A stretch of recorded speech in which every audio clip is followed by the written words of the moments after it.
सर्वमंगल्य मांगल्य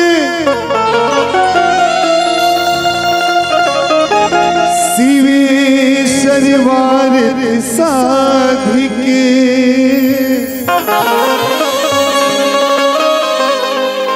शरण्ये त्र्यंबिके गौरी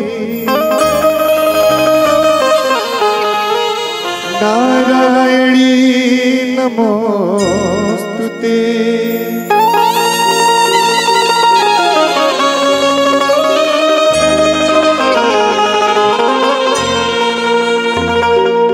सार्थक बाबू के आज छठियार में सब हमनी के उपस्थित बानी जा।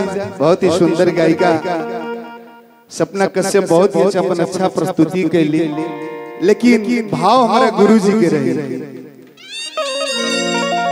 कि ऐसन मनोहर मंगल हर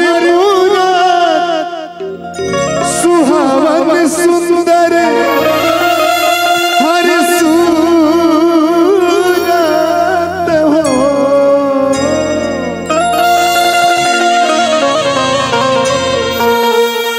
राजा जी राजा जी राजा जी करे तरहल हाजरूरत मूरत खूबसूरत राजा जी करे तरहल हाजरूरत मूरत खूबसूरत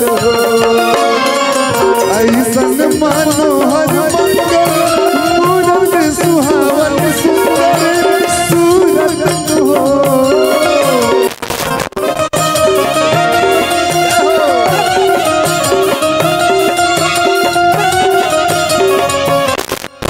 ऐसन मन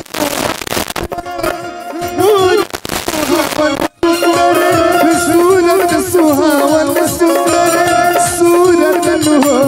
राजा जी राजा जी राजा जी करे तरहल हाजरूरत मूरत खूबसूरत हो। राजा जी करे तरहल हाजरूरत मूरत।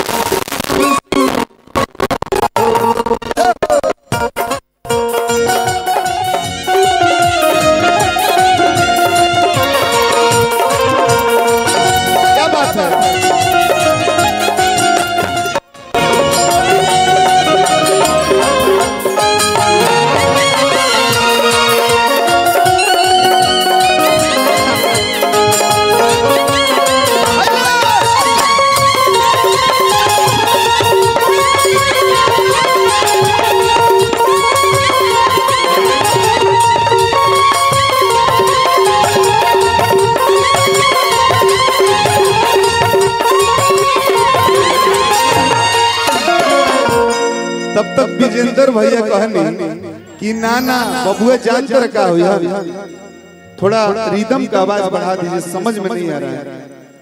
बेस जो है थोड़ा सा भैया हल्का सा बढ़ा दीजिए कि मेरे कानों तक आए। ठीक है।